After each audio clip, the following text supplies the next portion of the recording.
What the business, YouTube, episode 43. My name's Jay Florida, and today's career of discussion is a zoologist. So what is a zoologist? A zoologist is a biologist who specializes in the scientific study of animals. They investigate animal behavior, genetics, physiology, and how species interact with their ecosystems. Now, to give you a piece of history, as an organized scientific discipline, zoology was established in the 4th century BCE by ancient Greek philosopher Aristotle. By the 19th century, the discipline evolved from simple cataloging to modern ecology, genetics, and formal research led by institutions like the Zoological Society of London. A few basic requirements to becoming a zoologist include a bachelor's degree in zoology or a related field, volunteering at local shelters or rehabilitation centers, completing coursework in animal physiology, and applying for internships. Now, all of this can take you anywhere from 4 to 10 years when considering education and career goals, and cost you anywhere from $40,000 to $150,000 or more. As far as your range, as an entry-level zoologist, you can expect to make $30,000 to $40,000, with a few things affecting how much you take home being education, employment types such as nonprofit versus employment at local zoos, specialized roles in data science and field work, and location. A day in life as a zoologist can be described as data collection, specimen management, a combination of field and lab work, irregular hours, and exposure to harsh environments. As far as opportunity, anyone can become a zoologist if they decide to do so, without any particular barriers being in the way. For that reason, the zoologist scores green for opportunity. A few examples to take note of in this field include Steve Irwin, who shot the popularity for hosting the Animal Planet series Crocodile Hunter in the 1990s.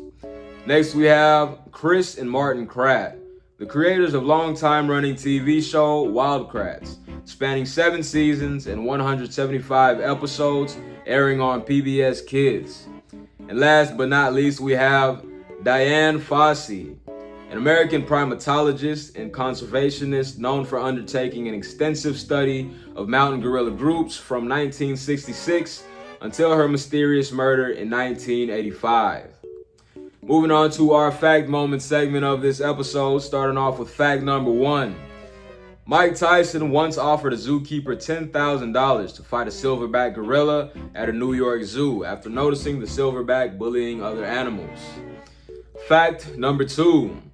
The red wolf, as of recording, is the most endangered species in America, with less than 30 being observed in the wild. And fact number 3. It took Dian Fossey's entire life savings, in addition to a bank loan, to make her first trip to Africa a reality. Moving on to our last segment before we get on with the circle of influence, we have health risks and mitigation, starting off with zoonotic diseases that can spread via bacteria, ticks, and animal bites. Exposure to cancer-causing chemicals such as formaldehyde and pesticides. Animal encounters resulting in bites, kicks, and scratches. As far as mitigation, you can wear personal protective equipment such as gloves, respirators, and full face shields, disinfecting scratches and bites, utilizing enclosed barriers to prevent animal escapes, as well as deterrents such as bear spray or high decibel acoustic devices to diffuse aggressive wildlife, and regular health screenings to monitor long-term health conditions. Now that does it for our primary segment. I'm gonna go ahead and give the floor to my co-host for the circle of influence. What the business, YouTube? How we hanging? All right. Starting off the circle of influence, we have respect. Is this a career or position that brings me respect and dignity? Now, historically, zoologists have played an important role turning mythical and feared creatures into understood specimens, as well as identifying the sensitive balance they keep in food chains and ecosystems. For that reason, the zoologist scores green. Moving on, we have growth. Is this a career or position that presents me with the opportunity to grow from a $100,000 earning threshold? For this segment, the zoologist scores yellow, with sources online maxing the zoologist out at $200,000 per year. Next, we have gore. Is this a career or position that will have me dealing with an abundance of blood, violent action, grotesque imagery, or scenery? For this segment, barring any, vicious animal encounters, the zoologist scores green, as in no, you will not be dealing with any of the mentioned before. And for our last ideological standpoint, we have moral conflict. Is this a career that would have me compromise any of my foreseeable morals? Don't lie, don't cheat, don't steal, don't kill. The basic set of guidelines. And for this segment, the zoologist also scores green.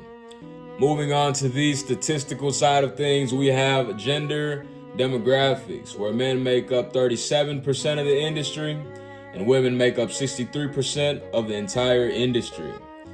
Next, we have ethnic demographics, where Caucasians make up 75% of the industry, Asians make up 11% of the industry, and Hispanics make up a total 6% of the industry. And for our last standpoint, we have location demographics. Top paying states, no particular order, starting off with Mississippi, followed by Massachusetts and Colorado, and closing things out with California and Louisiana. Now that does it for the circle of influence. I'm gonna go ahead, give the floor back to Florida.